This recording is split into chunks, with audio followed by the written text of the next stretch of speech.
Right field is a key position for a baseball team. Defensively, you want to put your outfielder with the best arm in right field. You also want to be able to put a pretty good hitter there. In the Phillies' long history, they have been fortunate to have a number of really good right fielders over the years. Some of them are even in the Hall of Fame. This makes it very hard to narrow down a list of just 5 right fielders in Phillies history, but we'll make the valiant attempt and share our list with you in just a moment. Welcome to Philadelphia Baseball History. Don't forget to check out our merchandise. T-shirts, phone cases, masks, notebooks, mugs, and much more. Just go to tpublic.com and look for Philadelphia Baseball History. Number 5. Bake McBride. Are you surprised that Shake and Bake made it to our top 5 list? The fact is, Bake McBride is a very underrated player. When the Phillies traded for him, he was already a .300 hitter with the Cardinals. When he came to the Phillies, he started showing more power, hitting slightly more home runs, knocking in more runs, and posting a slightly higher OPS and slugging percentage. Sure, he displaced the popular Jay Johnstone, who had a better batting average with the Phillies.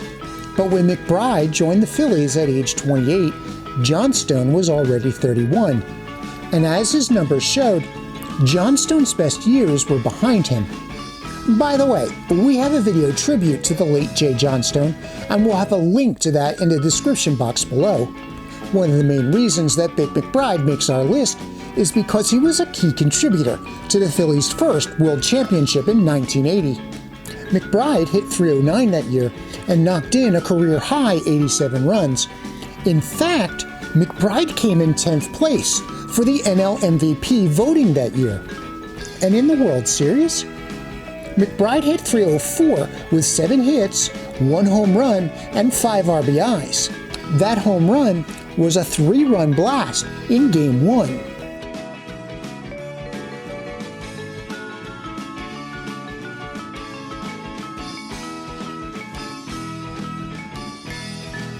And who could forget his catch in foul territory in the outfield corner in Game 5 of the World Series to end the 5th inning.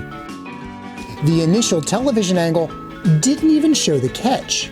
We had to see it on replay, which stirred some controversy, as some believe that McBride caught it on a bounce off the wall. But let's hear Shake and Bake talk about his catch in his own words. And look me in the eye, don't look away. Did you catch the baseball? I can't really tell you. When I went to the wall, I closed my eyes and, the ball was in my gloves. So. Hold it. You closed your eyes? I closed my eyes because I saw the wall and, I didn't want nothing to happen to my face. Having seen it on the replay, what do you think? I think I caught it. I do. Bake McBride was a fun player and definitely well-deserving of the number 5 spot on our list. Number 4. Elmer Flick. Here's the first of a number of Hall of Famers who appears on our top 5 list. Flick came up with the Phillies in 1898 after being drafted from the Dayton Old Spiders of the Interstate League. Technically, he was a Rule 5 draft, but remember, back in the 19th century, the Rule 5 draft was more of an equivalent to the entry-level draft than what it is now. We have a video in the top 5 Rule 5 draft picks in Phillies history, and we'll have a link to that in the description below. Flick played for 4 seasons with the Phillies and had an average of .338. He routinely scored over 80 runs in each of his Phillies seasons, topping out at 106 in 1900 and 112 in 1901. He led the National League in RBIs in 1900 with 100. The fact is, the Phillies teams of the 1890s were big offensive powerhouses, even for the dead ball era. But Flick played at a time when Phillies owner, Colonel Rogers, was known for being, stingy. So when the American League started poaching players from the National League rosters with the promise of higher salaries, Flick jumped to play for Connie Mack and the Athletics in 1902, joining his former Phillies teammate Nap Lajoie. But Colonel Rogers was a bit litigious. He obtained an injunction from the Pennsylvania Supreme Court to prevent Lajoie and Flick from playing professional baseball for any team other than the Phillies. The thing is that the court order was only enforceable in Pennsylvania, so Connie Mack orchestrated a trade that sent Lajoie and Flick to Cleveland. Lajoie and Flick would then take a break whenever Cleveland came to Philadelphia to play the Athletics and boarded a train to Atlantic City to stay there for a few days. When the train carrying the Cleveland team arrived in the Philadelphia station, the Philadelphia police were ready to board the train in order to look for Lajoie and Flick, but they had already boarded the train to Atlantic City. By knocking two of the nascent league's best hitters out of the Athletics' home games, probably played a role in the Athletics winning the 1902 American League pennant, as the A's were 7.5 games back in July. But then, after the trade, the Athletics did not lose a single home game to Cleveland for the rest of the season. Elmer Flick was elected to the Hall of Fame in 1963, and for all these reasons, occupies the 4th spot in our top 5 list. Number 3. Bobby Abreu. Last year, Bobby Abreu barely got enough votes from the baseball writers to remain on the Hall of Fame ballot for this year. But there is some serious debate on whether his career was Hall of Fame worthy. Abreu was a .300 hitter in his 9 seasons with the Phillies. His career wins above replacement is 60.2, which includes his time with the Dodgers and with the Yankees. With Philadelphia, his WAR was 47.2. Likewise, his OPS plus with the Phillies was 139. Your average Hall of Famer has an OPS of 127. Abreu's time with the Phillies spanned from 1996 through 2006. Unfortunately, the team was not quite ready to make its 5-year run as the NL East Division champions. Still, Abreu knocked in over 100 RBIs in 5 of his seasons with the Phillies and scored over 100 runs in 6 seasons. He made the All-Star team twice as a Phil and won 1 Silver Slugger and 1 Gold Glove. Abreu may be best remembered for his performance in the 2005 Home Run Derby during the All-Star break. He shattered records in 2 of the rounds and set the record for the overall home run total. Abreu was the first Philly to win the annual Home Run Derby. And for all these reasons, Bobby Abreu makes number 3 on our list. Number 2. Chuck Klein. That's right, the Phillies have had so many good right fielders in their history that Chuck Klein is number 2 on our list. Makes you wonder who number 1 could be. Klein's exploits with the Phillies are well known.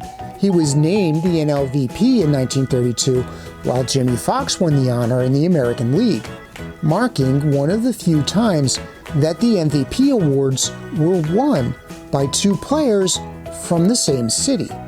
And in the following year, 1933, both Klein and Fox won their league's respective Triple Crowns. This was the only time that had been done by 2 players in the same city in the same year. Klein had 3 different stints with the Phillies for a total of 15 seasons. He changed his number so much that the Phillies couldn't choose which one to retire in his honor. So the Phillies retired a P instead of a number for Klein, along with Grover Cleveland Alexander in the same ceremony. Klein's average with the Phillies was a healthy .326. He led the National League in runs 3 times, twice scoring more than 150 runs in a season. He led the majors in hits twice. In fact, in 1930, he amassed 250 hits, and yet failed to lead the league. Bill Terry inched him out with 254. Still, Klein led the National League in home runs 4 times and in RBIs twice. Yet, it took until 1980 for Klein to get elected to the Hall of Fame. So, with a career like that, who could possibly top Chuck Klein? Well, first, honorable mentions. So far, Bryce Harper has only had 2 seasons with the Phils, and one was that brief 60-game season, but he's entering his age 28 season, and there are high expectations. He has certainly provided a few memorable moments so far with the Phillies. Jason Worth was a big contributor to the Phillies' second World Championship in 2008 and stayed for 4 of the Phils' 5 NL East championships from 2007 through 2011. Dick Sisler put up good numbers with the Phillies and clinched the National League pennant with extra inning heroics in 1950. We've already mentioned Jay Johnstone, who had his best seasons with the Phillies. Johnny Callison spent 9 seasons with the Phillies, providing power throughout the 1960s. He's perhaps best remembered for hitting the walk-off home run in the 1964 All-Star Game. Johnny Callison was also a big reason why the Phillies almost won the pennant in that year. And most importantly, Johnny Callison is my mother's favorite player, which means I couldn't not mention him in this video. And Gabby Kravath, well, he was the 20th century career home run king until this young upstart by the name of George Herman Babe Ruth came along and destroyed all home run records. Still, Kravath was a big reason why the Phillies won the pennant in 1915. Which brings us to number 1, Sam Thompson. Yep, that's right. I'm going with 2 19th century players in my top 5 list. Why? Because in 1894, that was the only year that a team could ever claim that all 3 of its outfielders were Hall of Famers. Indeed, all 3 of the Phillies' outfielders hit over 400. Sam Thompson led the way, hitting .415. However, despite posting such a high batting average, he didn't win the batting title.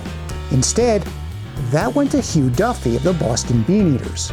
At any rate, Sam Thompson followed that up by hitting .392 in 1895. In 1889, Sam Thompson led the National League with 20 home runs. That's 20 home runs in one season during the dead ball era. He led the majors again in 1895 with 18 home runs. In 7 of his 10 seasons with the Phillies, Sam Thompson hit over 100 RBIs. In fact, in one season, he hit an astounding 165. The fact that Sam Thompson could hit for power, average, and could steal bases meant that he was a triple threat. And for all these reasons, I had to pick Sam Thompson as the best right fielder in Phillies history. So what do you think? Would you have ordered them differently? Would you have listed different players? Let us know in the comments below. For our list of top 4 shortstops in Phillies history, click here. Remember to subscribe so you don't miss a single video, tell your friends about us, and give us a like. Look in the description box for a link to our merch store and instructions on how you can help us continue to produce videos like this. And as always, thank you so much for watching.